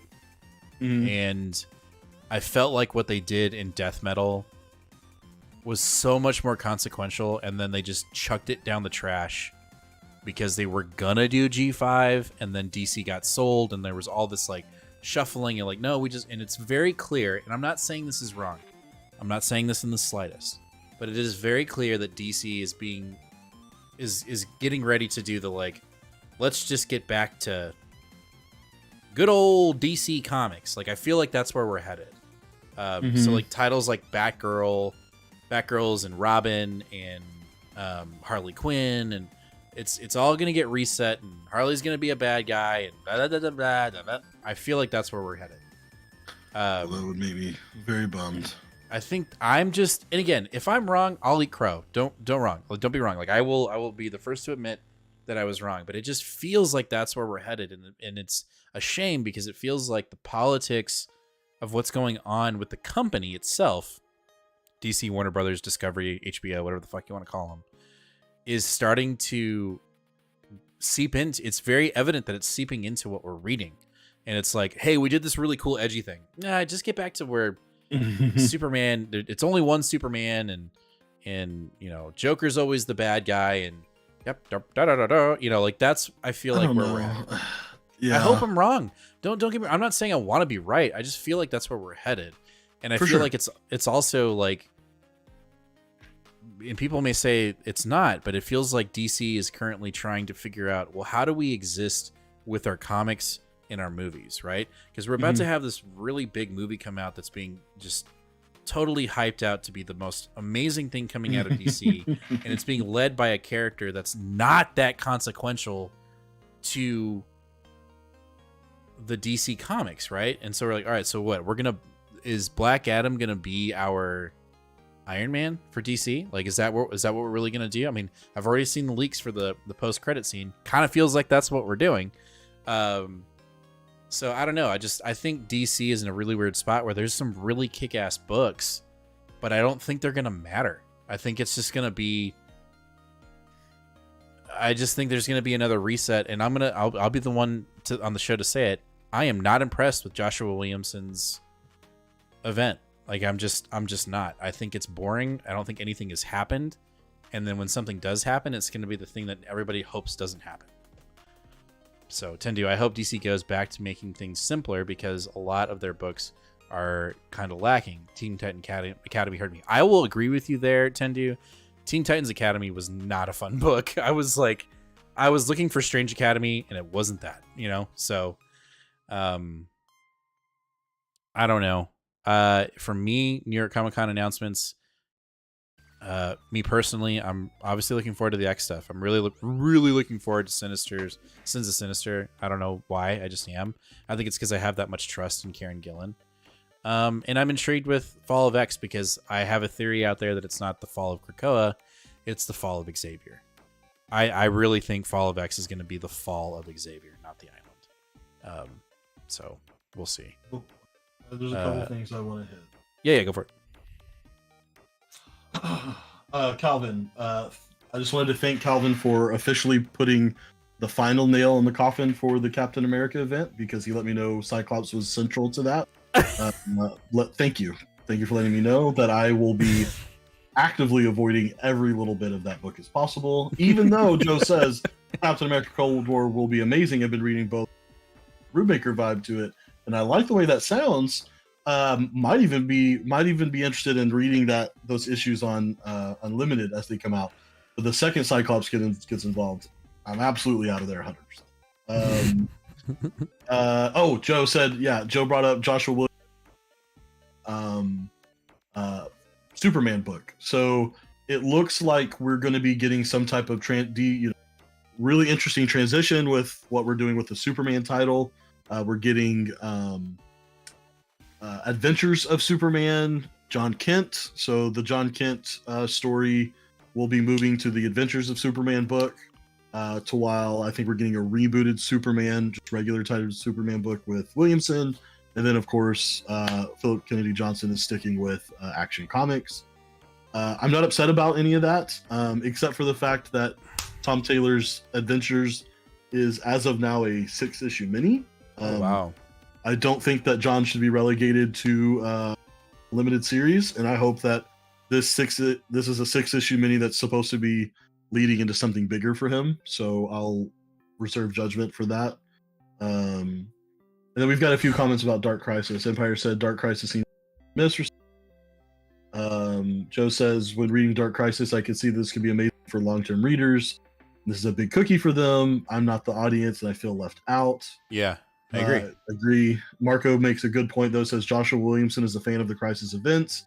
It's his fandom, but I'm enjoying it overall for the most part. He really wanted to finish Pariah's story, and I think that's a really good point, that it's something that is lost on us as newer DC readers that are completely unfamiliar with anything that is Crisis. Agreed. Tindu, you are definitely never getting your Red Hood and Nightwing book. I'm so sorry. I would read that. I think that sounds good. Calvin says DC is addicted to reboots and they need an intervention. Facts. Yes, please. I totally agree. Tindu, I can't wait for the fall of X. Please give me the end of Krakoa. I'm honestly nervous for the end of Krakoa because I think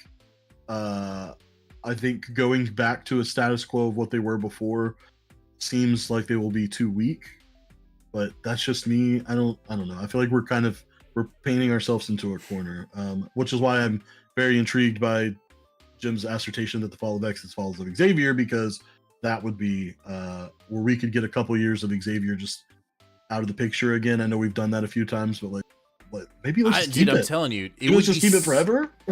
It would be so cool if it's the fall of Xavier, right? Like, I don't know, like even him becoming a villain, like a villain, not like, oh, we have him as an arc because he's possessed by no, like a villain, dude.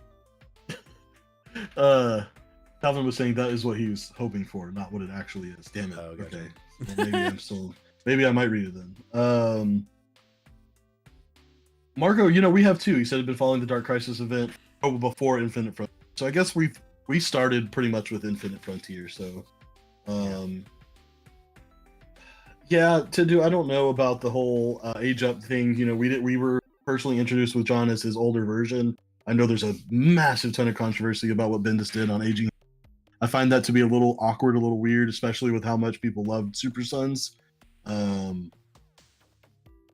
don't know. I don't know that we can come back from that now. I don't know that you can be try to start. Joe, he's been Professor X has just been shady as shit during the Krakoan era. And I just feel like at some point he's going to break where he's going to do anything and everything he can to preserve his idea of Krakoa. And I think and again, this is all speculation on me, but it would be badass to see the island and the entire movement evolve past Professor X. It kind of already has, right? It already has, because everybody knows that he lied about Moira, right? And the whole council's like, you fucking suck, right? We're keeping you here because you're the daddy, but at the end of the day, you ain't paying the bills. And so I would love to see Professor X get jealous and get pissed and be, Kelvin says Xavier's always been shady, but I would love to actually see it always be played out to the point where, oops, we've created a monster in indulging in this man's vision for mutantum. I think it would be really cool. I think if you want a very, very recent, perfect example of what it sort of means for Xavier when we say, go back to last week's X-Men Red #7 and reread the conversation between Storm and Magneto, where Magneto basically says, "Yo, Aurora, you gotta keep your eye on Xavier." Yeah. Like, when we started this shit, it was both Moira and I both keeping our eyes on him. Job, Moira's out, and now I'm gone too, and there's no one else to watch him, to make sure, because he's so committed to what his idea of is good that I believe his line was, he's such a good guy, he's willing to martyr the entire mutant race to prove that they deserve to be treated properly. And that's a bad thing. That's a very bad thing, because he's so committed to his perception of the cause that it truly corrupts him in ways that a lot of people don't understand. And so go back and read that if you're interested, because I think that's of course, Ewing delivered, but it's an amazing culmination of like what's really been wrong with Xavier. I mean, I would argue since '66, since the very beginning, but at least since the Claremont era. You can, if you've read the Claremont era, you can definitely cross between Chris Claremont. Joe, I think you're right there. Like, I think there would be a mini to set it up, but also I would love them to not, because I would love just reading like all the comic book CBR articles and Bleeding Cool or whatever that's like, Xavier's, he's a bad guy, and it would just be cool. Like, I think that's a built-in marketing tool. I think that's a really good way to get people to be like, wait, what is Marvel doing over there in comics? I think it's something that I think they would definitely work for. So we'll have to wait and see. But I'm excited for it. I think Comic Book Herald hasn't been wrong many at all, if at all. Oh yeah, I mean, if we love to shoot our shit about mutant books all day, but at the end of the day, if you're serious about wanting to actually learn what's going on and listen to someone that's going to accurately predict the future like he's been doing for 5+ years, just go read Comic Book Herald shit and watch his videos and read his stuff. Also a good Twitter follow too. He puts a lot of good insights on there. Faux show. All right, let's talk about DC because I didn't pick it up. You must have forgotten that. Oh, you were literally with me when I dropped it. Oh, I thought you picked it up. No, and I didn't. And I didn't get this either. Okay, well, that's fine. I can do this really short. Batman Incorporated issue #1 should be called Ghostmaker #1. Don't give a shit about the other Batmans. There's a very interesting storyline going on here where there is a serial killer killing the teachers of Batman and Ghostmaker. Very fucking cool. Do not care about the Incorporated. Just call it Ghostmaker. I know I sound like a fucking douche because I just want a Ghostmaker book. I don't care about these other characters. Do I need to pick it up? Yes. Chat, do you agree? I'm sure I'm gonna get stoned. That's fine. That's okay. It's a fun book. I like what we're doing here. I want more Ghostmaker. I don't care about any of these other characters. I thought the artwork was really good in this book. But I just want Ghostmaker. It should just be called Batman. Should not have his name in this book. It should say Ghostmaker Incorporated or just Ghostmaker. I don't think we're giving enough credit to the character. And that's just me.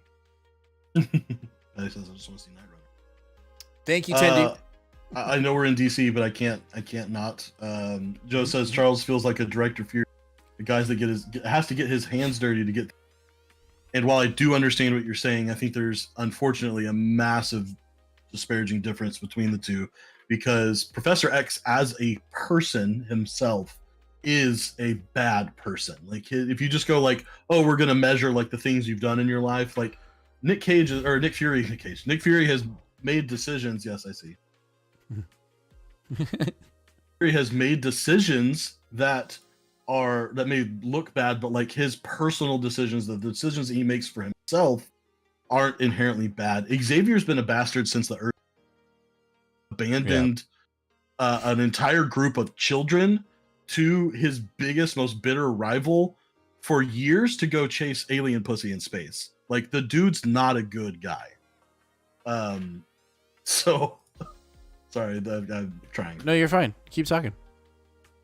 So that's it. That's all I wanted to do. I think like Xavier as a whole, and I think if you, I cannot remember there was like a 20 or 30 minute YouTube like video style thing where X writers it was like a Chris Claremont tribute, and they were basically saying like, if you don't follow the precedent that Chris Claremont set, then you're not following true X-Men lore. I think that's way too on the nose, but I do think that Chris Claremont was the one that sort of set up that Professor X is really just kind of a douchebag, and he has a white savior complex, and that in itself is a problem.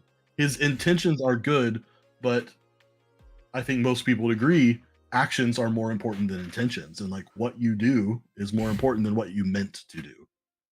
So that's why I think he's bad. Tinder says he's been bad since the ending of House of M, and he's been hiding away. Yeah, I'm sure. Like, I'm ready for it. I'm ready for the fall. I'm ready for his fall. It would just be fun to read. We talking about Batman or Professor X putting kids at risk? What's the difference? Gotham is more dangerous than mutants. LOL. You're right. I would never put moral high ground in the slightest bit. He's definitely one of the most morally questionable heroes that we have in all of Alex. Sure. I don't know if this is going to come back or not. No. All right, I'll just keep moving forward. Next up, we have Batman versus Robin, issue number 2. Do you want me to see? Yeah, let's try this really quick before we. Let's do a little bit of fun here. I'll go there, maybe. Maybe I hang up and call you back. Bye. Bye. Little technical difficulties here. And then we go like this. And we go like this. And then we go like that. And then we do that. Little in-house. I don't know. You might not come back. We'll just keep going. So Batman versus Robin. I told you before when I was reading this, I really like seeing the connectivity between this book and World's Finest. Mm-hmm. I thought that was really cool. That was fun. And, you know, obviously now we realize you read this, right? Yeah. Alfred is the devil. So great. Mm-hmm. What was the controversy with this book? Because I didn't catch it. I didn't see it. It was at the beginning when Black Alice is being tortured by the devil. Got it. Okay. I found it to be. I found the complaint to be understandable, but lacking in my personal perspective. Gotcha. But not enough that I would say that I would dismiss it as a valid critique. Okay. And that's essentially that. Why is DC continuing to use vulnerable women as torture devices to further the plot points of men? And I think it's a valid critique. I think it's pretty shallow here. I don't know that that's really what we had going on so much, but I understand. Gotcha. I don't know. I really like how this is going. Sad Alfred is fake though, but that but that art is bad. First panel I had a woman missing a arm. Oh, so that's what we're talking about. I thought it was she was still traveling through the portal. Oh, got it. I'm interested in the book. I like seeing, now that we were both right on like why Damian is acting the way he is. It doesn't bother me. This is a 4 or 5. I believe it's. I think I keep saying it's 4, but I think it's 5 actually. Okay, I'm intrigued, but I will say I am getting a little tired of the Lazarus pits. I'm kind of over it. So and that's I think that's what that whole event is supposed to be. Exactly. So it'll be interesting, but I did like it. I thought it was a fun. I'm going to continue to read. I'm still pulling, because I do like that 4 issue. 4 issue. I just like that direct connection to World's Finest. Like we know where this guy came from, which is really cool. So that's about it for that one. Yep, I really didn't have anything on this one. It was just to me it was just okay. I'm not super well versed or interested in the magic side of DC or anything in general. This I'm probably staying on this just because it's 2 more issues, so that's not a big commitment, and because I know that it's going to have ramifications down the line, and I'd rather just read it on Comic Book Herald. Yep. All right, after that we have Superman Syndicate issue number 16. Reunited. That's literally what this is. I thought it was very heartfelt and warming, and I think I'm in that same boat of like I'm kind of sad that this is gonna end. I think I'm even more sad that we did Gamora for fucking 15 issues. Like I don't know. I feel like we're just like this little event here is gonna be kind of the one and done, and then we move on to that mini that you're talking about that Taylor's going to do, and hopefully it goes further. But I don't know. I thought the issue in itself, like as just like a self-contained, like if you had picked up the first 2 issues, and then you just stopped reading, and then you picked it up here, you're like, oh, cool. I thought that was fun. I loved the heartbeat part of the book. just that being an overwhelming theme throughout the entire book, and when he finally hears it, he just boom takes off and goes and to go see his dad. I thought that was really cool. So overall, I enjoyed it. I thought it was a good issue. So tell me if I'm totally off, because Okay. I don't look at your kid every single day, but this cover looks like a teenage Danny to me. Yeah, I could see I don't that. know. Maybe it's just the hair. Maybe it's just because the dude's got a big old head of hair. But Yeah, right. I can see that. Yeah, I thought this issue was it was cute. It was fun. It was I really enjoyed the bonding moment, like the full panel of them two hugging. Just was like, I feel like I could hear some Superman fans like shaking in their seats because they just can't handle like a moment of like emotion between a father and son. But other than that, I will say that I don't think it was a very strong issue for really telling us much. Right. The first few pages, I don't know, like, because I thought it was fun, I thought it was easy. Like, I think the interaction with like him warming up his mom's coffee, like, yes, this is all very like cute, and I think it just shows the wholesomeness of the character. But I do think that we've done a pretty good job of already setting that up. I don't know that we really needed a whole issue dedicated. I do like that the Metallo stuff got involved though, because that's more of an Action Comics thing. Yeah. And so I'm wondering if that's really going to be both of them being involved, which I'm sure it is, but because I'm very intrigued in that storyline that was introduced in Action Comics. So hopefully that is the big villain, because they've got to have a villain. This is a 9-part crossover, so we got to have something going on. I just felt like I wanted a little bit more, but overall still a good issue. Yeah, I thought it was fun. All right, let's jump into our independence. We have Aftershocks Chicken Devils Volume 2, issue number 1. Whew, it's a mouthful. You didn't get to this. I think you got like Unfortunately not. Yeah, no, but that's okay. I'll read it after the show. I think this is a really cool introduction to what happened in the previous one. It wasn't as action based as the first issue of the first run, but I think the story that we're telling here was really cool. And essentially the way they kind of remind you what happened in the previous arc is done very well in this book. It's kind of like piecing together a crime scene, which I think is really kick-ass. But essentially we've got these two cops who are now joining the fight with Chicken Devil, and we're going to have, Chicken Devils, and they're going to take down the Russian and I forget the other, it's a biker gang. Bulgarian or something like that? Something like that.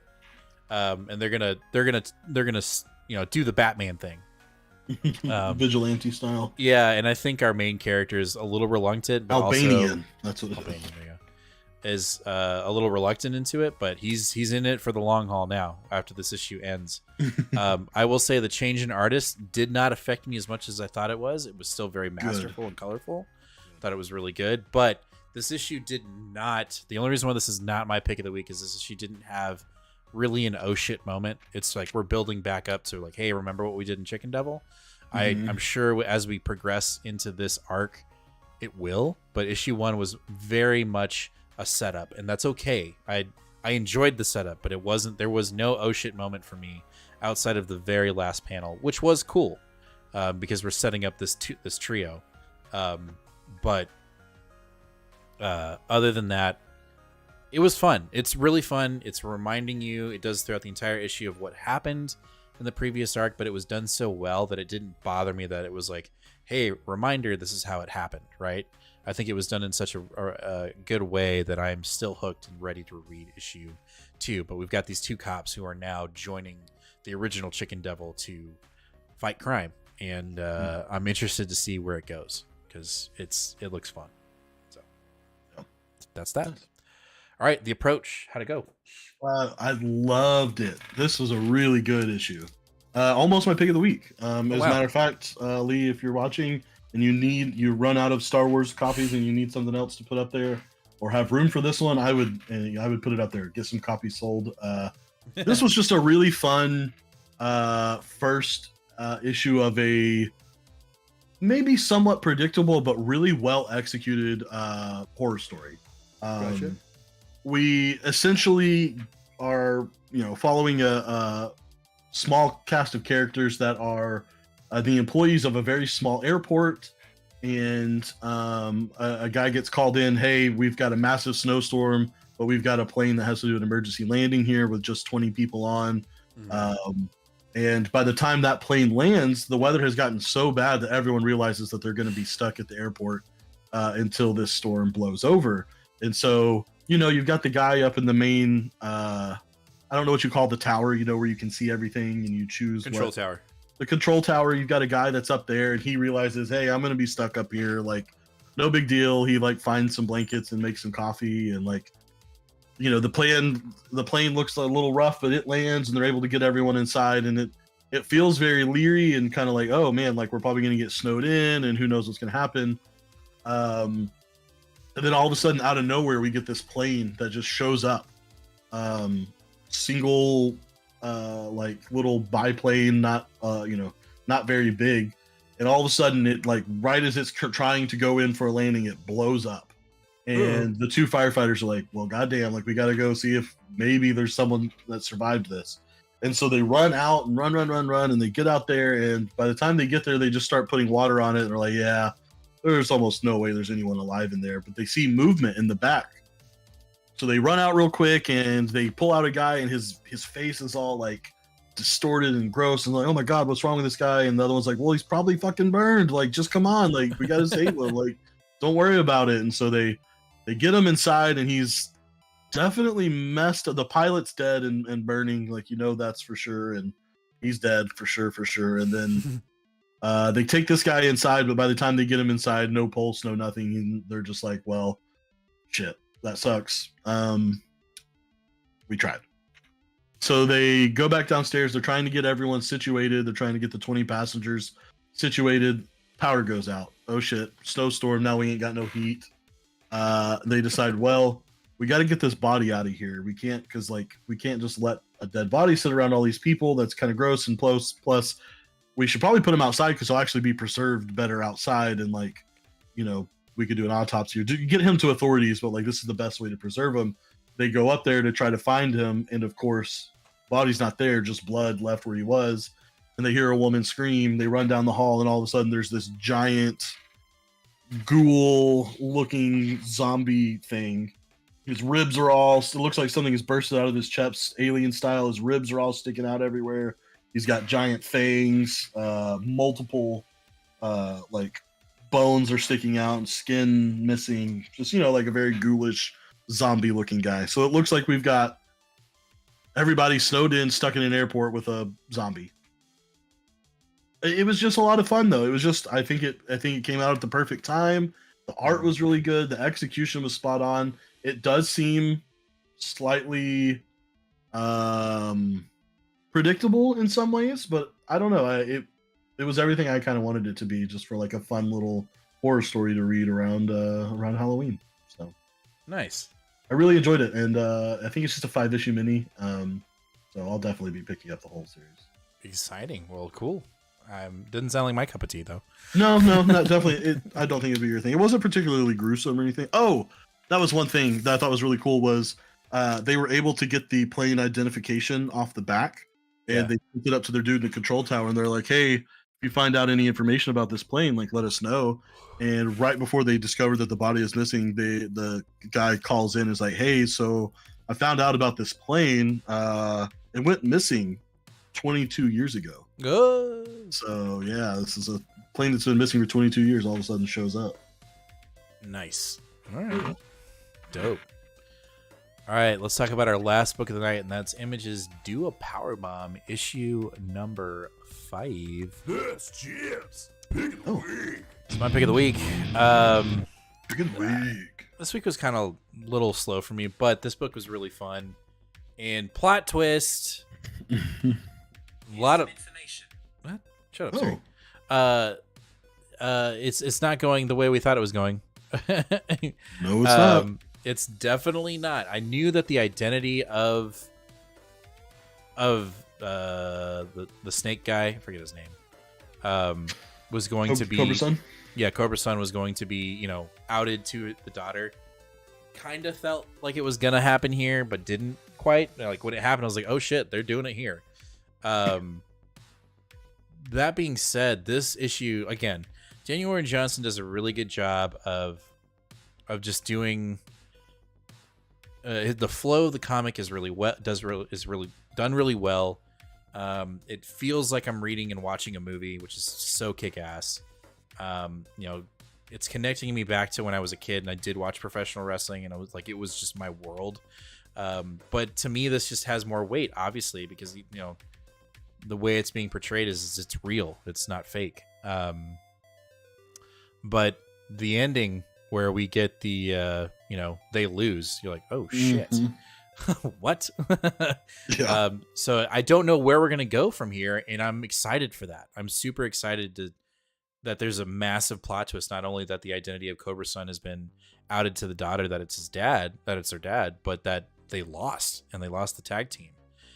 And now the story seems to be shifting in a completely different direction. What will that be? I don't know, and I'm super excited for it. This book has been. I was not expecting to like this book, even though it was Daniel Warren Johnson, and calling me impressed, man. Like, this dude is killing it. Mm-hmm. Yeah, I would say that for me, I don't know. I don't know what I'm I don't know. Yeah, Marco, thanks for stopping by. I appreciate it. I don't know what I'm really expecting or hoping from this book, but like I wasn't slightly deflated by them like losing, and then I'm like, well, okay, well now what? Like, now what are we doing? Like, the whole point was for them to win and get get mom back and stuff. So like, what are we doing now? But I will say that that's a pretty minor critique, or not even really a critique, because it's just the ability to make someone that not only like isn't interested in wrestling but actively dislikes wrestling, just the art is just so phenomenal, and you can tell like the dude is just putting his whole heart and soul into this shit. Like, I don't know, I love whenever I get to see a creative person just totally pour their soul into a book, and you can really see it in this one. So it just seems like that's the MO for Daniel Warren in anything he does, like it is. I think that like, I don't know, like Beta Ray Bill, freaking amazing. You know what I mean? Murder Hawk or Falcon, dope. What else have we read that he's just knocked out of the park? There was something else. There was another book he did that was just like, woo, it was crazy good. But I don't know. Off the top of my head. Yeah, just killing it. The dude's metal, and metal. But anyway, that's my pick of the week. So nice. There we go. All right, guys, that's gonna do it for issue 107 or episode 107 of Two Fat Guys Pull Us. We appreciate every single one of you that came out tonight to watch us live.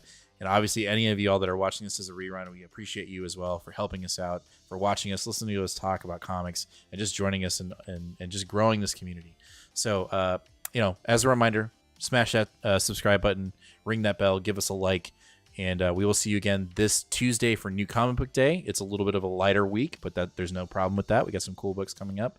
And then we will see you again next Sunday, 8 o'clock Central Standard Time, where we will be talking about those pools, and I'm looking forward to it. Will we have a show to talk about? Probably not, but I'm sure something will pop up where we can have a good silly goose time before the show starts. But again, thank you everybody. Yeah, I know. One of my coworkers is like, "Hey, you need to go watch that." I'm like, "It's so long," but yeah, at some point. Patty, you're correct. Let's get to 25 subs. That is the homework. 25 subs. We'll see you guys again. We'll see you on Tuesday. We'll see you on Sunday. And if any breaking comic book news happens, we will try to get to it and make a video. We haven't done one of those in a long time. And I believe we get solicitations for January, right? Ooh. Next, I think, or I don't know. We're getting solicitations soon, so we may need to do one of those soon. We haven't done one of those in a while. But we will see you guys in the next one. And as always, be kind to one another and read more comics. We'll catch you in the next one, guys. Later.